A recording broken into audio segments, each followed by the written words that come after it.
Hello दोस्तों, मैं Anshika host. UPSC prelims 2021 आने वाला है, तो उसमें सारे सब्जेक्ट मायने रखते हैं। History, economy, geography, science, polity, मतलब जितने भी स्टैटिक पोर्शन है उससे भी ज़्यादा अगर कुछ इम्पोर्टेंट रखता है तो करेंट रखता है इम्पोर्टेंट, क्योंकि करेंट में सारे सब्जेक्ट मिल जाते हैं। तो सारे सब्जेक्ट का एक वो सब तो सभी लोग पढ़ते हैं, लेकिन इसमें सारे सब्जेक्ट का आपको नॉलेज मिल जाएगा। तो हम ये परचेज किए थे शून्य आईएएस का नोट्स। ये काफ़ी फेमस है और इससे क्वेश्चन भी आते हैं हर एक साल, तो उसी को परचेज किया था। इसमें कंटेंट भी बेहतर है, तो इसीलिए हम इसे वीडियो के माध्यम से आप लोगों के पास पहुंचाना चाहते हैं, जिससे आप लोग का हेल्प हो सके और हमारा भी, क्योंकि हमें भी याद हो जाएगा ना। तो देखिए, आज हमारा जो है करेंट में वो पर्यावरण है, और ये मई का हम कर रहे हैं। अभी से मेरे पास मतलब मई से मई तक एक साल का आएगा, तो मई का करेंगे। फिर इसके बाद जो भी मंथ है, मई, जून, जुलाई, तो मई 2021 तक करेंगे, मई 2020 से। तो इसमें हमारा पहला सेक्शन है वो पर्यावरण है, और जानते हैं कि पर्यावरण से क्वेश्चन कितने आते हैं करेंट का। तो पहला जो देखिए पर्यावरण में जो पहला करेंट टॉपिक है उसमें क्या है नाम, तो है पिनांगा अंडामनीज।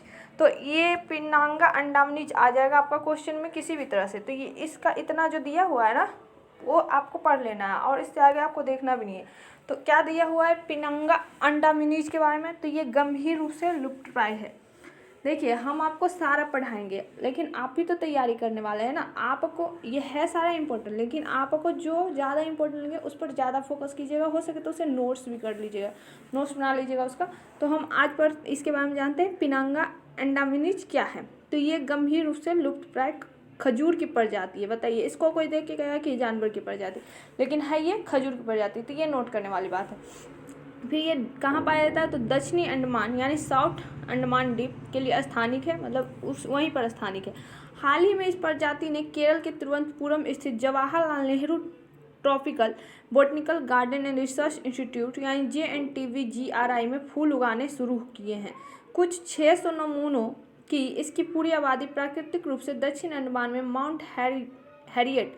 आप पूछेगा माउंट हैरियट कहाँ है, तो ये माउंट हैरियट जम्मू के सदाबहार जंगल के एक छोटे से हिस्से में होती है। तो माउंट हैरियट ये अंडमान निकोबार है, ठीक, अंडमान निकोबार में है। अब हम बात करते हैं ओलिव रिडले टर्टल। ये काफ़ी न्यूज़ में रहते हैं। तो ये क्या है, तो ओलिव रिडले जो टर्टल्स है वो अति संवेदनशील है। इसको इंग्लिश में शायद क्रिटिकल बोला जाता है।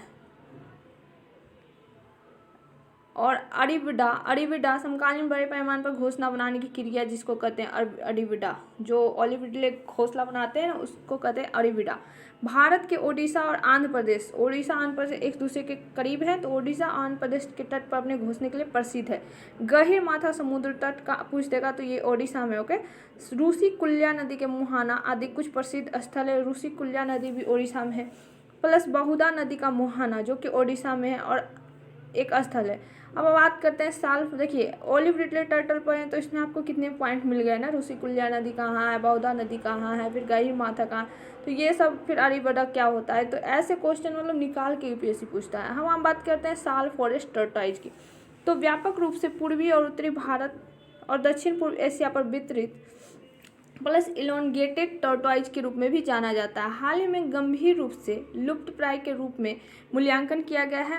ये मतलब जो हिंदी माध्यम से तैयारी करते हैं उनके लिए बहुत बेहतर कंटेंट है, इसलिए आप इस पर रह सकते हैं विश्वास करके। मूल्यांकन किया गया, खतरे हैं इनको भोजन, वन्यजीव व्यापार, सजावटी मुखौटे आदि के लिए शिकार से। उत्तराखंड राज्य में इस प्रजाति का सबसे पश्चिमी वितरण है। जो उत्तराखंड राज्य है उसका सबसे पश्चिमी में इनका वितरण है साल फॉरेस्ट टर्टोइज का। अब हम बात करते हैं ब्रैकिश वाटर टर्टल। ये कछुआ है, ओके, ब्रैकिश वाटर टर्टल। तो दक्षिण पूर्व एशिया में पाए जाने वाले, दक्षिण पूर्व एशिया तो समझते होंगे कितने सारे आ जाते हैं उसमें। तो हमारा भारत, म्यांमार, मालदीव है, सब दक्षिण पूर्व एशिया में आता है, चीन वगैरह, तो और फिलिस्तीन, वियतनाम, ये सब। तो दक्षिण पूर्व एशिया में पाए जाने वाले सबसे बड़े कछुओं में से एक है। ओके, गंभीर रूप से ये लुप्तप्राय यानी क्रिटिकल इंडेंजर्ड है। अब बात करते हैं एशियाई पाल्म सीवेट का। तो एशिया के भीतर उसके आसपास के क्षेत्रों के मूल निवासी सुदूर पूर्व में फिलीपींस और पश्चिम में कश्मीर तक एशियाई पॉम सिवेट पूरे एशिया में उष्णकटिबंधीय जंगलों और वर्षावनों में निवास करती है और सबसे कम चिंता की इसमें बात है, मतलब ज़्यादा संवेदनशील नहीं है। तो एशियाई पॉम सिवेट क्या है तो जान लिए, कहाँ पाया जाता है ये जान लिए। हम बात करते हैं पुंटुइस सैंक्टस, ये क्या है तो तमिलनाडु के बेलंकनी में पाई जाने वाली रूपहली मछली प्लस नए मीठे पानी की प्रजाति है। पुंटुइस सैंक्टस केवल 7 सेंटीमीटर तक बढ़ती है। पुंटुइस प्रजाति को स्थानीय रूप से केरल में पराल तथा तमिलनाडु में कैंडे नाम से जाना जाता है। ठीक, अब पराल और कैंडे नाम बोल देगा तो पता कर लीजिए क्या है, मछली का नाम है ना, कि गोईठा बता दीजिएगा। तो कैंडे और पराल नाम से तमिलनाडु में जाना जाता है। वे विशुद्ध रूप से मीठे पानी की मछलियाँ, ओके, मीठे पानी की मछलियाँ, ये मछली है ये पुंटुइस सैंक्टस, और तमिलनाडु के बेलंकनी में पाई जाने वाली रूपहली मछली। अब हम बात करते हैं चारू मसल्स, इसको बोला जाता है माइटेलेस्ट्रिगैटा। आक्रामक मसल्स केरल के बैक वाटर्स में तेजी से फैल रहा है। दक्षिण और मध्य अमेरिकी तटों के मूल निवासी आक्रामक मसल्स केरल के बैक वाटर में फैल रहा है। अन्य मुसेल और क्लैम प्रजातियों को बाहर कर रहा है, मतलब ये विदेशी प्रजातियों के, और मोल स्कैन मत्स्य पालन में लगे मछुआरों की आजीविका का खतरा उत्पन्न कर रहा है। चारू मसल्स ने कई स्थानों पर एशियन ग्रीन मसल, जिसको परना विर्डस बोला जाता है, और खाद्य ओइस्टर, मतलब नाम भी देखिए कितना मतलब मज़ेदार है, मैगेलन ब्लिनटा स्थानीय रूप से म्यूरिंग के रूप में जाना जाता है, का स्थान से लिया गया। अष्टमुडी झील कहाँ है तो केरल का एक रामसर स्थल है, सबसे ज़्यादा प्रभावित हुआ है इससे, ये चारू मसल से। झील में छोटी गर्दन वाले क्लैम फिशेज ने मशीन स्टीवार्डशिप काउंसिल से इको लेवल प्राप्त किया था। वो इको लेवल नहीं होता है वो, तो अब पूछते क्या कौन देता है, तो कौन देता है याद रखिएगा, कौन देता है तो ये स्टीवार्डशिप काउंसिल देता है। ओके, अभी शायद 8 सुने थे, अब पता नहीं कितने हैं। गंगा डॉल्फिन की बात करें तो लुप्त प्राय है, इंडेंजर्ड जिसको बोलते हैं। फिर नदियों के संगम पर है और उसके आसपास गहरे पानी को पसंद करते हैं, ठीक, और केवल मीठे पानी में रहते हैं और अनिवार्य रूप से अंधे होते हैं, ये अंधे होते हैं, ठीक। ये पूरे नदी पारिस्थितिकी तंत्र के स्वास्थ्य के विश्वसनीय संकेतक है, मतलब अगर नदी का पानी साफ है तभी वो मछली मतलब डॉल्फिन रह पाएगी, नहीं तो नहीं रह पाएगी। तो जिस नदी में डॉल्फिन है वो नदी स्वच्छ है, वो संकेत देता है। और प्लस ये भारत का राष्ट्रीय जलीय पशु भी है। इसे नेपाल, भारत और बांग्लादेश की गंगा, ब्रह्मपुत्र, मेघना और कर्णफुली सांगू नदी प्रणालियों में पाया जा सकता है। भारत में ये 7 राज्यों अर्थात असम, उत्तर प्रदेश, मध्य प्रदेश, राजस्थान, बिहार, झारखंड, मतलब ऐसे करके दे दिया कि सिर्फ बिहार में पाया जाता है, तो देख लीजिए राज्य कि कितने राज्य में पाया जाता है। अब एमपी में गंगा नहीं है तो क्या उसमें पाया नहीं जाएगा, तो एमपी में भी पाया जाता है। ओके, तो पश्चिम बंगाल में रहता है। भारत में डॉल्फिन के प्रमुख खतरों में जो है वो है आवास में मछली पकड़ना, प्रदूषण, बुनियादी ढांचा आदि। केंद्रीय प्रायोजित योजना वन्य जीव आवास का विकास के तहत पहचानी जाने वाली 21 प्रजातियों में से एक है, मतलब एक केंद्रीय परियोजना है वन्य जीव आवास का विकास, तो उसमें पहचाने जाने वाली 21 प्रजाति, उसमें 21 प्रजाति को पहचाना गया, उसमें एक है गंगा डॉल्फिन। हम बात करते हैं सिंधु नदी डॉल्फिन की, तो लुप्त प्राय है, केवल पाकिस्तान में सिंधु नदी के निचले हिस्सों में और पंजाब में सिंधु नदी की सहायक नदी ब्यास नदी में पाया जा सकता है। उन्होंने मैला नदी में जीवन के लिए अनुकूलित किया है और कार्यात्मक रूप से अंधे हैं। पंजाब का राज्य जलीय जंतु है। अब हम बात करते हैं, मतलब देख लीजिए डॉल्फिन भी कितने हैं, गंगा डॉल्फिन है, सिंधु नदी डॉल्फिन है, इरावदी डॉल्फिन है।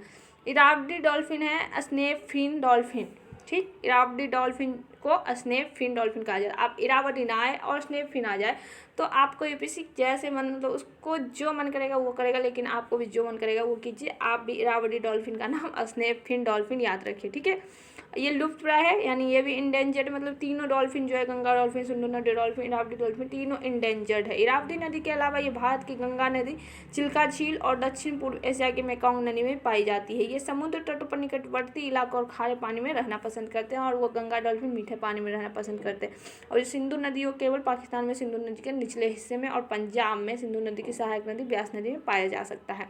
तो ये आप तीनों डॉल्फिन के बारे में अच्छे से जान लिए। अब हम बात करते हैं हिंद महासागर हैम्पबैक डॉल्फिन, मतलब डॉल्फिन 4 है, ओके, गंगा, सिंधु, इरावदी और हम्पबैक। तो ये भी लुप्त प्राय, मतलब 4 डॉल्फिन लुप्त प्राय यानी इंडेंजर्ड है। हिंद महासागर में देशों के तट के पास उथले पानी को प्राथमिकता देते हैं। वे दक्षिण अफ्रीका के तटीय जल में तट के पास, उत्तर में पूर्वी अफ्रीका के तट के आसपास, मध्य पूर्व में भारत के पश्चिमी तट पर पाए जा सकते हैं। तो ये हिंद महासागर से आपको याद रहेगा। अब हम बात करते हैं डुगोंग की, जिसे समुद्री गाय भी कहा जाता है। ऑर्डर साइनेरिया ने जीवित रहने वाली 4 प्रजातियों में से एक है और शाकाहारी स्तनपायी जीवों की एकमात्र मौजूदा प्रजाति। ऐसे भी क्वेश्चन यूपीएससी पूछता है कि शाकाहारी है, मांसाहारी है, क्या खाता है क्या नहीं खाता है, तो डुगोंग शाकाहारी है, याद रखिएगा।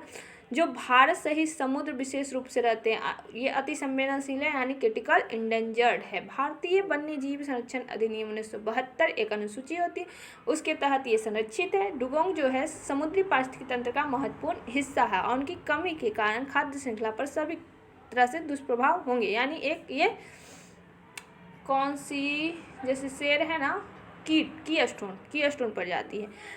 भारतीय प्राणी सर्वेक्षण जूलॉजिकल साइंस सर्वे ऑफ प्राणी का क्या होता है, जो भी 2013 की एक सर्वेक्षण रिपोर्ट के अनुसार तमिलनाडु में मन्नार की खाड़ी, अंडमान और निकोबार द्वीप समूह और गुजरात के कच्छ की खाड़ी में लगभग 200 डुगोंग थे। समुद्री तल पर चढ़ने के लिए खोदने और समुद्री तल में फंसने का कारण समुद्री घास की क्षति दुनिया के कई हिस्सों में घटती हुई जनसंख्या पीछे सबसे महत्वपूर्ण कारकों में से एक है। अब हम बात करते हैं देहिंग पटकाई एलिफेंट रिजर्व की। तो यह अरुणाचल प्रदेश के देवमाली एलिफेंट रिजर्व के सटे असम में एलिफेंट रिजर्व का हिस्सा है। ये डेहिंग पटकाई एलिफेंट रिजर्व क्या है, तो बताइए। इस करेंट को पढ़ लेने के बाद आपको मतलब इधर उधर झाँकना ही नहीं पड़ेगा, कुछ भी नहीं, बस स्टैटिक आप पढ़ लो, ठीक। तो डेहिंग पटकाई एलिफेंट रिजर्व जो है वो अरुणाचल प्रदेश में होगा। देवमाली एलिफेंट रिजर्व से सटे असम में एलिफेंट रिजर्व का हिस्सा है। तो ये डेहिंग पटकाई असम में है, तो ये डेहिंग पटकाई वन्य जीव अभयारण्य भी है, तो भी असम में है। तो ये अरुणाचल प्रदेश याद नहीं रखिएगा, ये क्या कर रहा है, ये अरुणाचल प्रदेश के देवमाली एलिफेंट, यानी देवमाली एलिफेंट अरुणाचल प्रदेश में है और डेहिंग पटकाई एलिफेंट वो असम में है।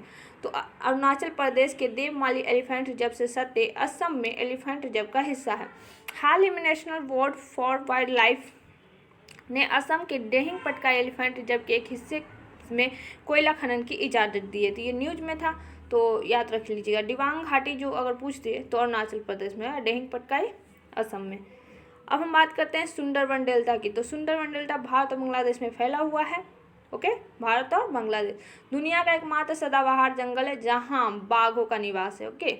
सुंदरवन एक विश्व धरोहर है और साथ ही यह रामसर स्थल भी है। हाल के बाघों के अनुमान में सुंदरवन में बाघों की संख्या में वृद्धि देखी गई है। ऐसा नहीं कि बोल दे कि घटा, तो लोग सोचते हैं हाँ इतना ज़्यादा प्रदूषण ये वो है तो घट ही गया होगा, लेकिन यहाँ पे आप ध्यान रखिएगा वृद्धि देखी गई है, यानी वृद्धि आए तो उसमें सही लगाएगा। अब हम बात करते हैं सरिस्का बाघ अभ्यारण्य की। तो राजस्थान में है सरिस्का कहाँ है, राजस्थान में। रॉयल बंगाल टाइगर के लिए प्रसिद्ध है। पर्यटन मंत्रालय देखो अपना देश वेबिनार के 13वें सत्र का शीर्षक गंतव्य सरिस्का बाघ अभ्यारण्य हाल ही में आयोजित किया गया था। फिर देखो अपना देश पर्यटन पर्व 3 घटकों में से एक है, अन्य 2 पर्यटन सभी के लिए और पर्यटन और प्रशासन, ओके। पर्यटन पर्व 3 घटकों में से एक है। देखो अपना देश पर्यटन पर्व 3 घटकों में से एक है। 2 घटक कौन कौन है, पर्यटन सभी के लिए, पर्यटन और प्रशासन, और देखो अपना देश। हम बात करते हैं माउंट हैरियट राष्ट्रीय उद्यान का। तो अभी हम बात किए माउंट हैरियट राष्ट्रीय उद्यान का है, तो अंडमान निकोबार में। तो अंडमान निकोबार द्वीप समूह में है। उत्तरी अंडमान में काठी चोटी और ग्रेट निकोबार में माउंट व्हीलर। अब ये याद रखिएगा कि काठी चोटी कहाँ है, तो उत्तरी अंडमान में, और ग्रेट निकोबार में माउंट व्हीलर के माउंट हैरियट अंडमान और निकोबार द्वीप समूह में तीसरी सबसे ऊंची चोटी है ये माउंट हैरियट राष्ट्रीय उद्यान।